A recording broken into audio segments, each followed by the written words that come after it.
Mapagpalang umaga sa inyo mga sangkay. Nandito tayo ngayon sa City of Pines, Baguio City. Meron lang tayong dadaluhang napaka-special na event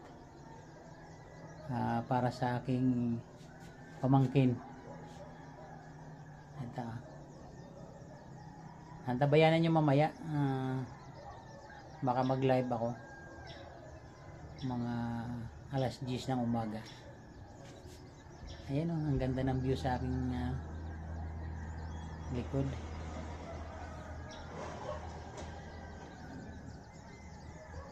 Nasa taas tayo.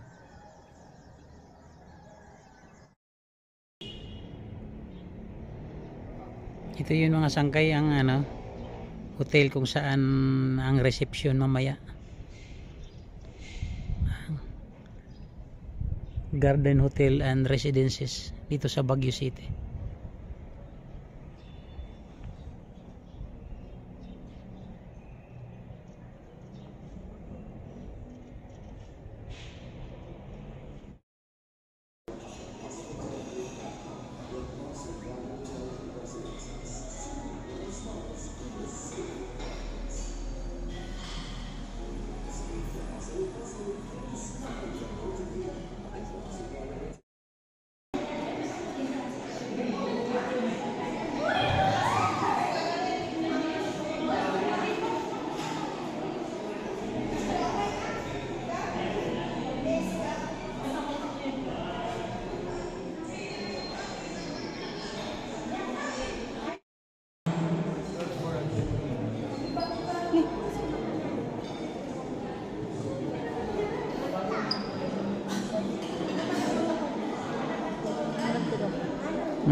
Unity of the God. By the sacrament of matrimony, Christian spouses signify and participate in the mystery of unity and fruitful love between Christ and the Church. Therefore, both in embracing conjugal life and in accepting and educating their children, they help one another to become holy and have their own place and particular gift among the people of God. Today, we gather as a community to participate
In the name of the Father, and of the Son, and of the Holy Spirit.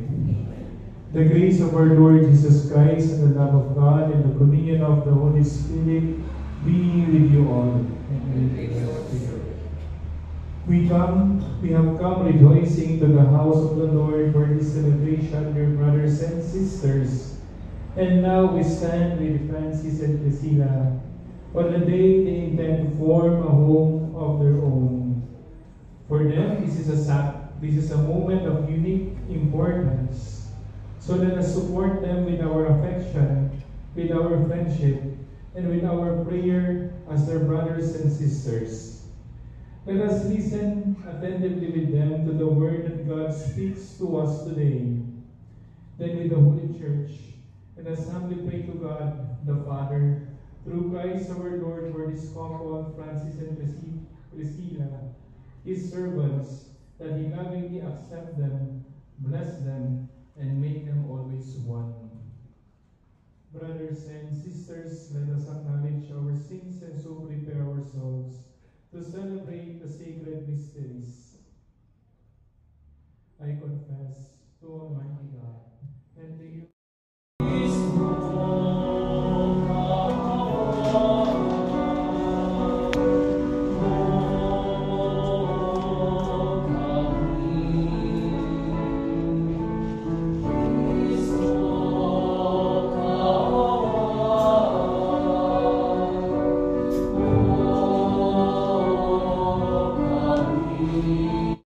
Beloved Francis and Priscilla, you are here today to seek your love with an eternal bond before the Church. I assure you of the prayers of our community that God may pour His abundant blessings on your love and help you to carry out the duties of the marriage state.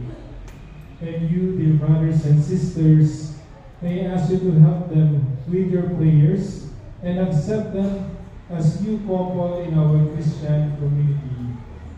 May I now ask you to answer truthfully the following questions. Priscilla, did you come here of your own free will to bind yourself forever in the love and service of your husband? Yes, Father. Francis, did you come here of your own free will to bind yourself forever in the love and service of your wife? Yes, Father. Are you both ready to raise as good Christians the children whom God will give you?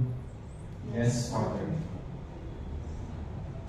Francis and Priscilla, since you visit the Holy Matrimony, please join your right hands and express your intentions before God and His Church.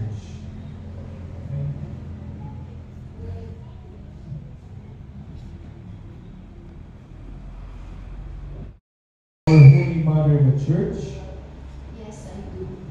do you give yourself to Him as His wife? Yes, I do. Do you accept Him as your lawful husband? Yes, I do.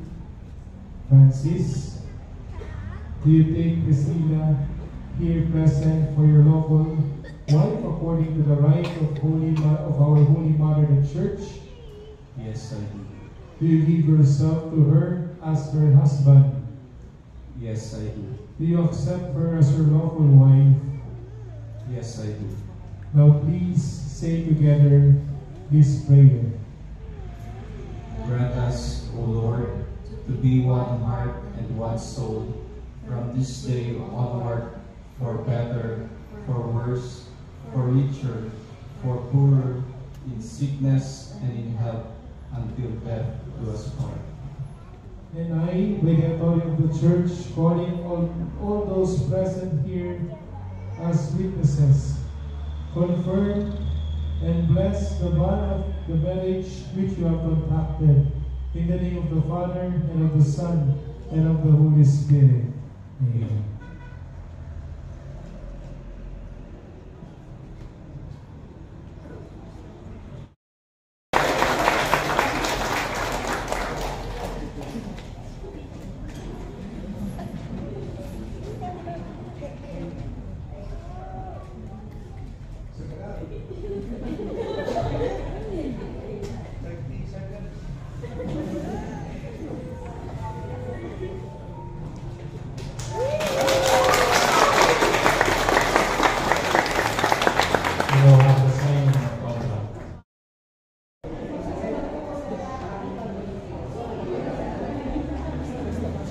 Balderas pala.